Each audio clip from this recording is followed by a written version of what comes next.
ယောက်စကားတယောက်ကြားကလူသူလည်းဒီလိုပဲထင်မယ်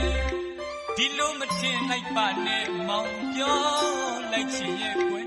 လူတကူသိတ်တစ်မျိုးမူချစ်ရသူကမောင်ပါပဲလူတရွာသူမောင်သက်ထားရဲ့ထားခဲ့တဲ့သစ္စာကလေးစကားမပြေ